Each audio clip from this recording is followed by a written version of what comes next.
某部分的这个射手座的朋友啊，你必须要从中去做一个2选1，你必须要拿出第一实质的证据，第二你要能够知道说这个是一个正确的事情，你想要巩固它，这个东西对我来讲可能很重要，这个东西能够牵动我，拿着你自己你希望渴望得到的理想跟结果，在这个2月份的时候持续的向下走。当你这样子做的时候，你才能稳稳的走到第3个月。所以今天才会有一个革命者出来，你就是那个人。你可能还是稍微有点受困，你可能需要有一个贵人来帮忙，你可能情绪很不爽，你要沉得住气 ，OK？ 你要抓紧你自己的愿景跟大画面，还有你想要的结果，有空间、有时间、有你的手去拿到你想要的东西。如果你想改写这些东西，你想突破这些东西，你就是要去断开这个 break the chain， 你就是要断开这个锁链。Hello， 射手座的朋友们，大家好，我是 Jane。今天这个影片呢，是要给射手座的朋友们的净能量运势牌卡解读。那净能量运势牌卡解读呢，它是没有任何时间上面的限制。如果呢你不是在我们首播的时候看到这个影片的话呢，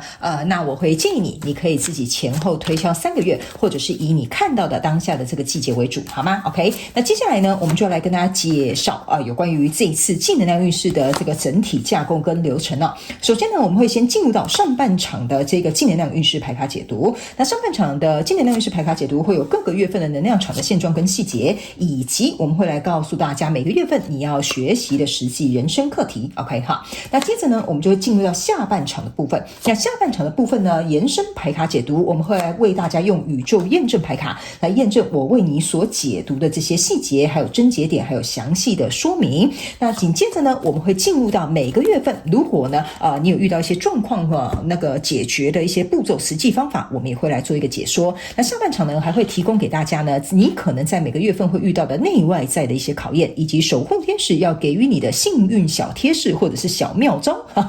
然后呢，最后我们就会用这个宇宙跟天使传讯的部分来进行一个收尾，好吗 ？OK 哈，好，那我们话不多说，我们就准备进入到你这一次净能量运势牌卡解读。那由于每个人看到这个影片的时间是不太一样的，所以等一下我会说这是第1个月、跟第2个月、跟第3个月，而不是代表是第1月份到3月份，好吗？好，我前面已经有讲得很清楚了 ，OK？ 这样你比较了解说你看到这个影片的时候，1、2、3月怎么样去做一个排序 ，OK 哈？好。那呢，这一张牌卡呢，不好意思，还少抽一张哈。对不起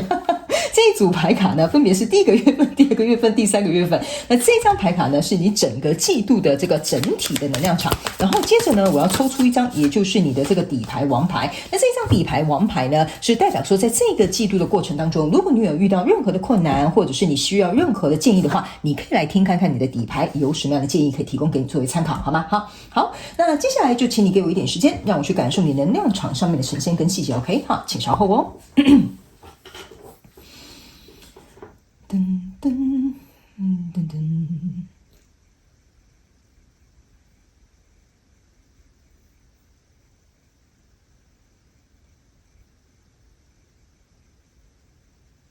OK， 行。我觉得这个季度的过程当中，这个射手座的朋友们你可能会遇到一个选择，而且这个选择非常有可能是不太容易的选择 ，OK？ 然后呢，要突破盲场的话呢，我觉得在第3个月份就是蛮有机会的 ，OK？ 就动能在第3个月份，我们一起来看一些细节，好吗 ？OK 哈。首先呢，在第1个月份你抽到是宝剑8，然后呢钱币骑士，然后还有这个是宝剑国王 ，OK 哈。我先告诉你，你在第1个月份呢，这3张牌卡同时出现的时候呢，给我有一个很明确的感觉就是说，在第1个月份的时候，你可能会深陷困在一个什么样的相关状况、人事物 ，OK 哈？那这边有2条路线2、3条路线不太一样的某部分的射手座的朋友们，你会遇到一个男性的贵人或比较阳刚的人呢，会来帮你解决这个事物，让你离开这个状态。但是呢，离开这个状态之后呢，其实你会有另外一种担忧 ，OK 哈？然后呢，除了第一个是你会遇到可能是男性的人会来帮助你解套，或者是比较阳刚的人之外呢，第2个讯息是呢，在这个过程当中，你可能要拿出你自己的阳性能量去做出一个判断或做出一个选择 ，OK 哈？因为大部分如果你是看影片的人，你是女生的话，那你就是女性能量可能过重阳性能量可能太弱，所以呢，这个你困在这个跟你交手相关状况人数里面，是为了让你的阳性能量就是果断果决啦、做决定啦、切割啦等等这些东西能够被培养起来。OK 哈，那第三个比较小众一点点的这个讯息哈，就某极小众的这个射手座的朋友们哈，你在受困的这个跟你交手相关状况人事物哈，事件梦想或目标哈，我个人会感觉呢，它比较有一点像是不是被你掌握在手中，它比较有点像是说，好像有一个第三人称或第三个单位或什么机构之类的，它必须要能够有所介入，才能够让你从这个状况当中去脱困，或者是有一个结果。OK 哈，所以这大概是3派不同的射手座的朋友们就是提供给你们做一个参考。那在第一个月份的这样子受困的这个交手相关状况人数里面呢，我个人会感觉某部分的人你们是有点紧张的，就是说这个情绪是有点波涛汹涌的，就是藏在你的裙底之下。OK， 还有呢，你的双手是放在你的背后 ，OK， 这个双手放在背后，给我有一种感觉，就是说你不知道什么时候要出招，你不知道什么时候该说什么，你怕多说多错，或者是一出招，然后被别人看破你的破绽，或者是你的弱点哈 ，OK 哈。然后呢，还有一点是呢，我会觉得这一张牌卡哈，就是如果假设你的第一个月份，你的这个受困的相关状况人数是跟比如说事情或人物有关的哈，我觉得你们双方是有一点在一个对立。但是双方也摸不着彼此的一个头绪的状态里面 ，OK？ 那这个宝剑国王加上这个宝剑8呢，象征的是宝剑9。宝剑9的意思就是说，这个有点像是切不断理还乱，但是需要有一个第三方来做一个公亲事或者是和事佬哈，来把这件事情呢，可能稍微来厘清一点点，或者是做出一个决定，或者是有一个比较明确的一个方向 ，OK？ 所以在这个过程当中呢，我觉得你可能不太好受之外呢，还有一个这个是钱币骑士 ，OK 哈，这个钱币骑士是站在一个悬崖上 ，OK， 拿着一本书，手上拿着一颗钱币，哈，这张牌卡在你的能量场里面给我有一种感觉，就是说某部分极小众的射手座的朋友们，你们在做的非常有可能是跟投诉或法律官司，或者是比如说一整个机构的这种制度吗？好，就比如说学校有学校的制度啦，公司有公司的规范啦，哈，是有关系的，哈，是这个方面可能需要加强、需要解决，也可能是你受困的地方。那其他的这些射手座的朋友们，我个人会感觉哈，你某部分，因为这边很奇妙，我不知道为什么会分3派射手座一直在第一个月份的能量场哈 ，OK 哈，那某部分的这个射手座的朋友们哈，你是有点像是必须要2选1。OK 哈，比如说，要么就跟这个人硬干，好，要么你就投降，好，因为呢，这个钱币骑士的脚下还踩着另外一个钱币，可是它是跟这个石头，就是跟这个悬崖融为一体，然后你拿出了这个东西，我会觉得哈，有点像说，你要么就拿出证据，打得他片甲不留，落花流水这样，要么你就是当闷不吭声，你就装作没看到这回事。OK， 所以这样的状况，第2派的这个射手座的朋友们哈，这很考验你的智慧，也有可能考验就是你到底有没有下对赌注 ，OK 哈。那第3组的这个射手座的朋友们哈，你是属于手上拿这一本书的 ，OK， 手上拿这一本书的这个射手座的朋友们，我觉得你要靠的呢是有点像是条例规范去赢得这一场胜仗。OK 哈，所以不管你受困的是哪一派的这个射手座朋友们，我都尽可能把这些我感受到的能量场提供给你们做一个参考。那来到第2个阶段的能量场呢，你抽到的就是第2个月份哈，你的宝剑5，然后权杖9，然后还有这个太阳牌卡。OK， 我先跟你讲这2张哈，这2张在你第2个月份，其实我个人会觉得呢，蛮考验你的意志力在这里。OK， 首先呢，你注意看，为什么刚刚我会讲哈？你们两方是对立的，这边宝剑4，这边宝剑4，接下来走到宝剑5 ，OK 哈。那这两方对立的过程当中呢，这边有一个极小众的射手座的朋友们，你要注意哈。你如果假设原本在这边跟你共同对抗，或者是共同反抗，或者是你们是在同一艘船上的人哈，这边呢有极小众的人，你会遇到阴沟里翻船。OK 哈，就是说原本跟你说什么，好，我们一起去游行示威，我们就罢工哈，殊不知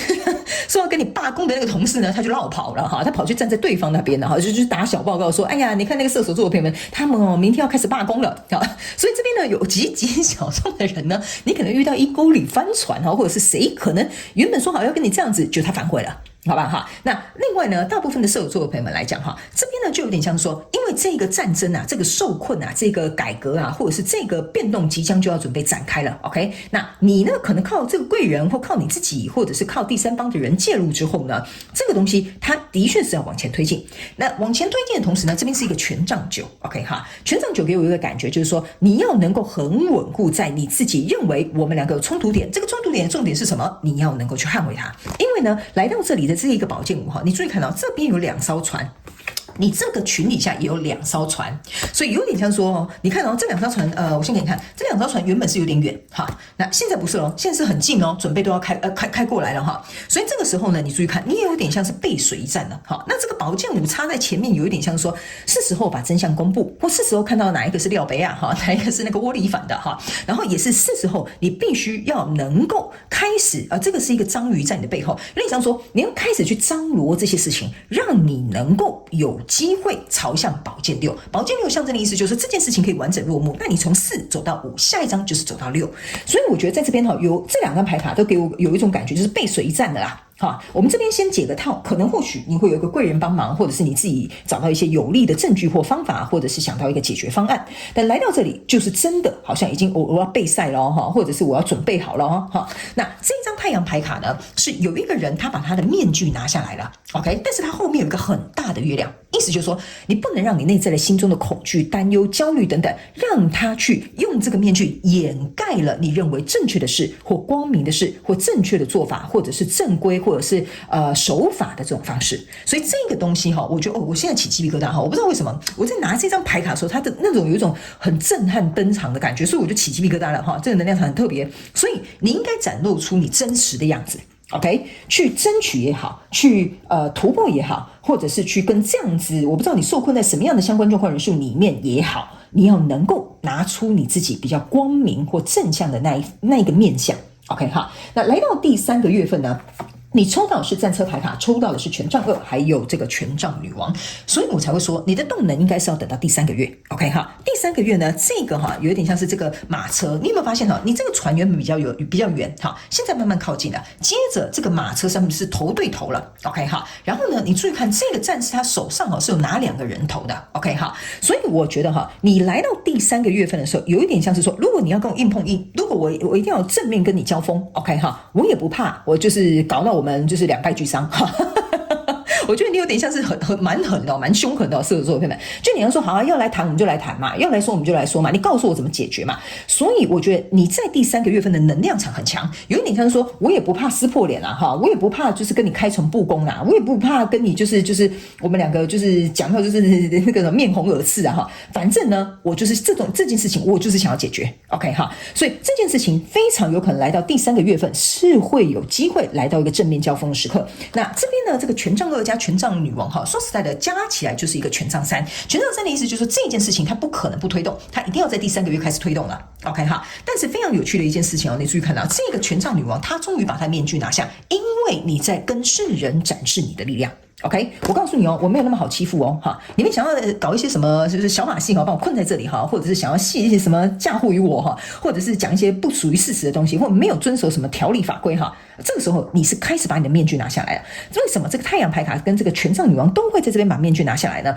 因为我觉得某部分射手座朋友，你在等待时机，你在等待证据，你在等待一个好的时间点，你可能想要在这个时候切入 OK 哈。甚至呢，某部分极小众的射手朋友，你对不对？极小众的射手座朋友们，你呢有可能在等对方露出马脚。所以呢，这一张权杖2呢，有一点非常有趣的一件事情你看这个女生她很像在踩高跷，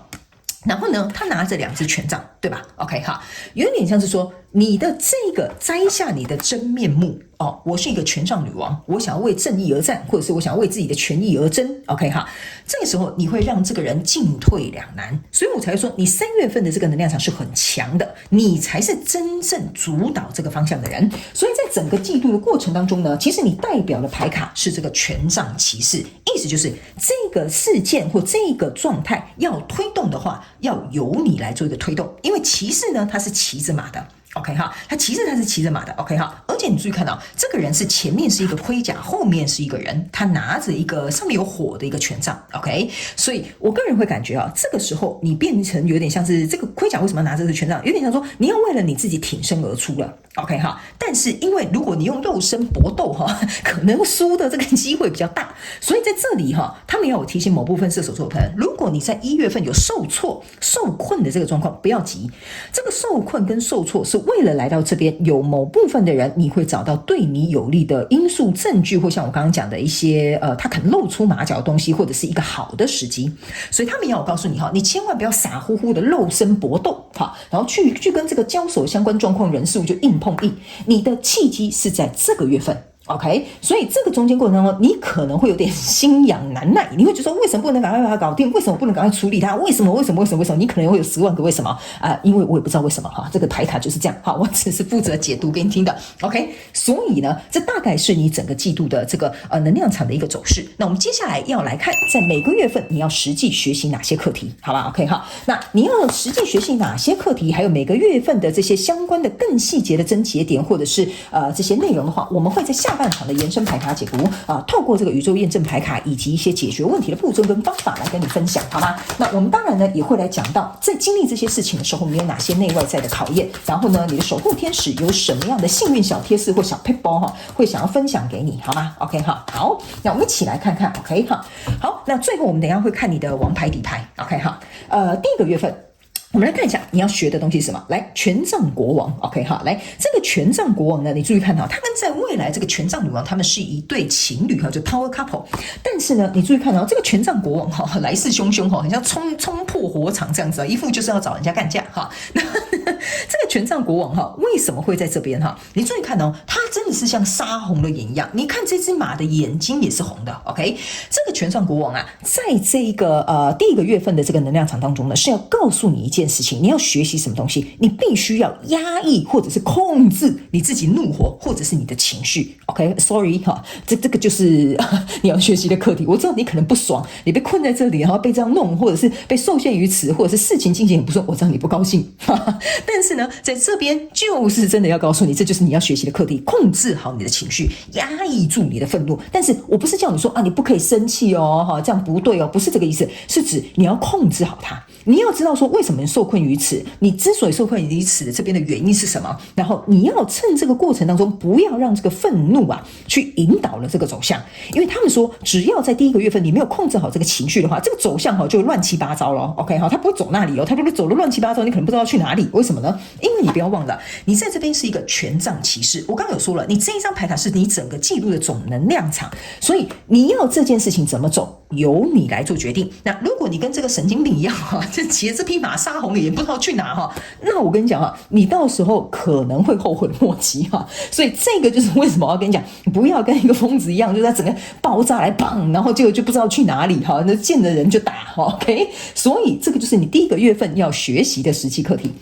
那来到第二个月份的时候呢，你抽到这张牌卡是权杖8 OK 来，你这个权杖8呢加上你这个权杖9说实在的，这就是为什么我会跟你讲你在这边会稍微解套，因为宝剑8象征是无法解套，对不起，权杖8象征的意思就是我开始解套了。为什么呢？因为你看嘛，它原本是一个窗户，然后这些鸟从这个室内冲出去，冲破了这一扇窗户，所以我才会跟你说，你在这边是受困一下下 OK 来到这边好像打开了一扇窗。所以这就是为什么刚刚我会敢这样跟你讲的原因，就是你在这边没有办法，这需要一点时间，但是这个受困，这个不舒服或卡在这里，事情不顺，对你是有帮助的，因为这个时候才是你真正开始要准备突破重围的时候了。所以他们说呢，这个权杖8走到权杖9，下一个就是权杖10 OK 所以他们要我提醒这个射手座的朋友们，你在第二个月份你要学习的实际课题，就是等待突破的时机到来，这个时候才是适合行动的时候，好吗 OK 那这个时候是要备战这个时候是要备战准备或者是去收正等等之类的那接下来第3个月份你抽到这张牌卡是愚人牌卡这个愚人牌卡呢，在你第3个月份，就像我刚刚跟你讲的，这个新的局面跟局势会由你而定，这个人反而会骑虎难下，然后进退两难，而是你这个权杖女王决定的这个去向 OK。 所以这个新的篇章你以前是受困的被别人压着打现在是你把别人压着打 OK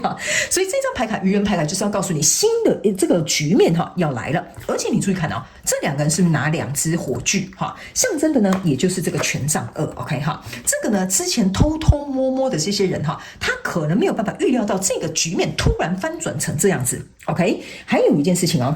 这2个火炬象征的意思就是说，你看这2个人很像就是在一个很多骷髅头的地方，他们我告诉你你看这个权杖女王旁边全部都是星光，但这2个人好像走在那种地下道，好像偷偷摸摸知道在干嘛。他们要我跟你说，在这个受困的状况当中，如果你遇到不公、不平、不义的事情，在3月份的时候，这些人呐，他想要通过这些什么小管道啦，去我们这样讲逃离法规啦，逃离规范啦，或者是做一些什么偷鸡摸狗的事情啊，他们要告诉你一件事情你不用太担心，为什么呢？他还要瞻前顾后啊，看后面有没有人发现，所以他已经知道东窗事发了。那再加上呢，这整个情势的大转之后呢，其实对你来讲是比较有利的。OK。好，来，最后呢，这边有3张牌卡，这个呢是刚刚在洗牌的时候，他们说你这张权杖骑士要代表你整个季度的这个能量场呢，我们要用3张牌卡来告诉你你要整个季度你要学的课题是什么，很多。好，来，首先呢，这个是命运之轮，首先呢，这个是宝剑国王，首先呢，这一张牌卡是这个钱币石。好，来，你的宝剑国王啊，其实是重复出现验证宝剑国王。OK， 好，所以你注意看他们说这个命运之轮他们要我跟你讲，你一定要稍微注意一下这个呢。我刚刚有说，这个有可能是男性的贵人，或你男性的力量，或者是这个东西是需要有第3个机构来介入的。所以他们说，请你不要担心，只要一旦这边触动了这个救援来的时候，这个命运之轮就会开始翻转了。所以为什么请你要等？这边呢，其实你要学习的课题是耐心在这2张牌卡讲的是耐心，因为你要去想你一个人去单打独斗，就像我刚刚讲的，你肉身搏战你稳输不赢好吧 ？OK， 所以要等待救援来或等待有利的时机，对你来讲是很重要的，你要能够沉得住气。然后呢，来到这张牌卡呢，这个是一个钱币石，这个钱币石呢，你要能够学习的一件事你注意看这钱币石就是这些金龟子，可是里面有一个是这个骷髅头他们要我跟你讲你注意看这一张牌卡也是不是很多骷髅头？然后这2个人就是你偷偷摸摸不知道在搞什么东西的那2个人嘛，对不对 ？OK， 他们要我跟你讲在这个季度你还要学习一件事情，就是说很多人都喜欢那种怎么讲？这个我好难跟你形容这个能量场，我想一下怎么说你注意看他把这个盒子打开，里面一点钱都没有。OK， 只留下一个宝藏图跟一个骷髅头。OK， 所以他们要我这样跟你解释的意思，就是说，在这个季度的过程当中，很多看似美好的表象。OK， 或者是我们认为应该是这样吧，这个箱子里面应该有很多钱吧，殊不知打开之后什么鬼东西都没有，只剩下一副骷髅头。OK， 所以在这个季度过程当中，有很多真相会被揭露，有很多期望可能会落空。这个期望不是你期望会落空，有可能是别人他原本想说，哎呀，我做这个轨迹应该会成功吧？我告诉你，他期望会落空。OK 然后呢，这边有一个宝藏图。OK 这一个宝藏图象征的意思就是你或者是那个跟你交手相关重要人数，他必须要走一个正规的方向。OK， 所以呢，我觉得在这个季度，我不知道为什么一直在讲一些不公不义不平，或你心里按耐不住觉得不爽的东西在这个季度的过程当中，可能会被重新排序跟归位。OK， 所以你不要太担心。所以这个钱币石要告诉你一件事情是，如果你行得正，做得正的话，你就不用害怕去上这一个战场。OK 因为他们要我告诉你呢，就是说邪不胜正，你自己心里做得正的话，你不需要害怕。所以这个牌卡要告诉你，在这整个季度的过程当中，你不要因为这些可能被受困的，或者是你觉得这些不公不平的这些事情，或者是你在里面真的有一些交手的人的话呢，你千万要保持你的正气，好吧？正气领来的那个正气。OK 好，那呢接下来我们要来看一下你的底牌王牌这张牌卡呢，就是代表说，如果假设在这个季度的过程当中，你如果遇到任何的挑战或任何的状况，你需要建议来参考一下这个王牌要给你的建议，好吧 ？OK， 好，来这张牌卡宝剑1，我很欣赏。为什么呢？我刚刚其实也是感觉应该是个宝剑的能量为什么呢？你注意看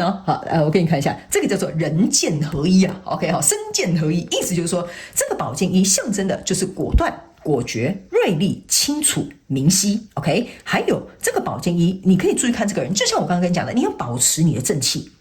OK， 你的这一把宝剑，那你的这个很清楚的这个方向，或者是觉得这就是对的，我们不应该这样子做，我们应该要做对的事情的这个东西，他们说会在这整个记录当中会保你一条小命。OK 我算是讲比较夸张了，保你一条小命但意思就是说，这个东西它会扶持着你，会帮助着你，所以这一股正气，这一股力量，还有你对于自己的肯定，还有你对自己这个果断果决的态度，你一定要很清楚。因为这个宝剑也象征的像我刚刚跟你讲，你的阳性能量就是这把剑。OK， 够不够果断，够不够果决，能不能够切割，这个就是在你。OK， 所以这个就是你的王牌要告诉你的讯息，你必须要人剑合一，你要把它内化，变成是你自己身上的这个东西，你的特质或你的个性，或你要补强的这个地方，好吧？哈，所以这个东西呢，我觉得在这一个季度的过程中，这3个月啊，我觉得你要保持这样的状态。但是哦，我必须要提醒射手座的朋友们，我可以很明显感觉到，我在拿这个